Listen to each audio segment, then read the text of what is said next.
جن کو 2 وقت روٹی نہیں ملتی وہ کیا اللہ سے لو لگائیں گے؟ جو 10-12 گھنٹے دن میں کام کرتے ہیں وہ رات کو کہیں جاگیں گے، کھڑے ہوں گے اللہ کے حضور؟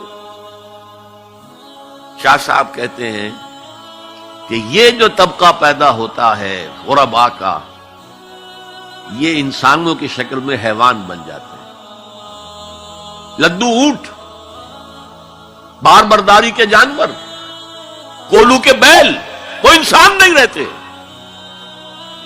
حدیث میں نے آپ کو سنا دی، کاد الفقر و یکون کفرا۔ تو اس انقلاب کو برپا کرنے کے لیے، اور یہ میں آپ سے عرض کر دوں، تاریخ انسانی کا عظیم ترین انقلاب وہ ہے جو محمد نے برپا کیا صلی اللہ علیہ وسلم، اور یہ میری بات نہیں ہے۔ ڈاکٹر ایم این رائے، ممبر کمیونسٹ انٹرنیشنل،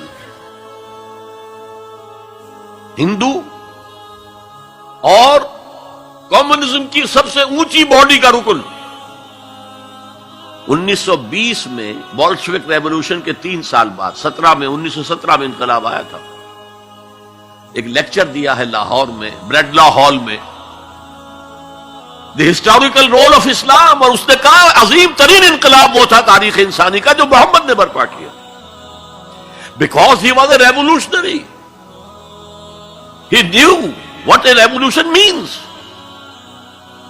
کہا عظیم ترین انقلاب وہ ہے جو محمد نے برپا کیا۔ یہ 1920 کی بات ہے، اور میں جب پچھلی مرتبہ آیا تھا 1991 میں تو معلوم ہوا تھا کہ یہ جو بمبئی کہتے تھے، ممبئی اب آپ کہتے ہیں، اس کا کوئی پبلشر اس کتاب کو شائع کرتا ہے، ہسٹوریکل رول آف اسلام۔ اچھا، یہ تو ہوا 20ویں صدی کے شروع سے 20واں سال، اس کے اختتام سے 20 سال پہلے کتاب لکھی گئی، دی 100۔ یہ ہندوستان کا ہے ایم این رائے، اور وہ مینہٹن کا رہنے والا ڈاکٹر مائیکل ہارٹ۔ اور دی 100 کیا ہے کتاب؟ A selection and gradation of the most influential personalities of human history. 100 آدمی چن لیے تاریخ انسانی کے عظیم ترین، جنہوں نے تاریخ کے دھارے کے رخ کو موڑا ہے۔ عام آدمی تو تاریخ کے رخ کے اندر بہہ جاتے ہیں، جو رخ ہے چلو تم ادھر کو ہوا ہو جدھر کی۔ کچھ لوگ ایسے بھی دنیا میں پیدا ہوئے ہیں جنہوں نے تاریخ کے دھارے کے رخ کو تھوڑا موڑا ہے۔ تو سلیکشن میں تو 100 نام گن لیے، اور پھر گریڈیشن کی، سب سے زیادہ کس نے موڑا، پھر کون، پھر کون، پھر کون، اور نمبر 1 پر لایا ہے محمد کو صلی اللہ علیہ وسلم۔ جو کتاب اویلیبل ہے آپ پڑھیں، اور بڑے خوبصورت الفاظ اس کے ہیں۔ Naturally I O an explanation, میں عیسائی ہوں، حضرت مسیح کو نمبر 3 پر لے گیا ہوں اور محمد کو نمبر 1 پر رکھ رہا ہوں، تو یقیناً مجھے کوئی نہ کوئی اس کی ایکسپلینیشن دینی ہوگی، کوئی توجیہ کرنی ہوگی۔ اور پھر اس نے وہ جملہ لکھا ہے جو میرے علم کی حد تک کسی مسلمان کی رسائی اس تک نہیں ہوئی۔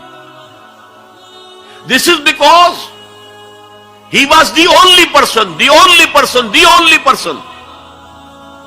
who was supremely successful on both the religious and secular fields۔ تاریخ انسانی میں ایک ہی آدمی ہے جو ریلیجس اور سیکولر دونوں میدانوں میں بہت اونچا ہے۔ باقی سارے کیا ہیں؟ یا مذہب، روحانیت، اخلاق میں اونچے ہیں، تو ریاست، سیاست، اس سے کوئی سروکار ہی نہیں۔ حضرت عیسیٰ کا بھی یہی معاملہ ہے، گوتم بدھ کا بھی یہی معاملہ ہے۔ اور یا ادھر ہیں اونچے شہنشاہ ہیں، بڑے بڑے فاتح ہیں، تو دوسری طرف زیرو نہیں بلکہ مائنس لیول کو لانا پڑے گا۔ ایک ہی شخص ہے، وہ کہتا ہے ایک، دی اونلی، اسی لیے میں نے 3 دفعہ دہرایا ہے، the only person who was supremely successful at both the religious and secular planes۔ یہ ہے حضور کا انقلاب۔ برپا کس سے کیا؟ کتاب سے کیا۔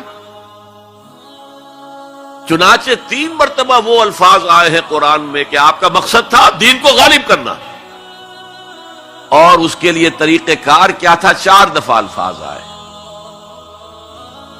4 الفاظ، 4 اصطلاحات 4 دفعہ آئی۔ حضرت ابراہیم اور حضرت اسماعیل کی دعا جب وہ اذ یرفع ابراہیم القواعد من البیت و اسماعیل، اس میں دعا میں شامل ہے ربنا وبعث فیہم رسولا منہم، اے اللہ یہ جو میں اپنی نسل کی ایک شاخ کو یہاں آباد کر رہا ہوں، ان میں ایک رسول بھیجیو جو انہی میں سے ہو، کوئی مغایرت نہ ہو کہ باہر سے آیا ہوا رسول ہے، اس کی زبان اور ہے، ان کی زبان انہی میں سے ہو، اور وہ کیا کرے؟ یتلو علیہم آیاتک ویعلمہم الکتاب والحکمت ویزکیہم، تیری آیات پڑھ کر سنائے، کتاب اور حکمت کی تعلیم دے اور تزکیہ کرے ان کا۔ پاسے پاسے چلی جوانی،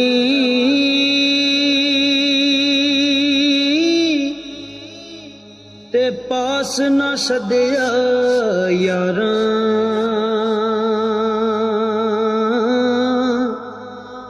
ساتھی کون محمد بخشا، درد ونڈے غم خار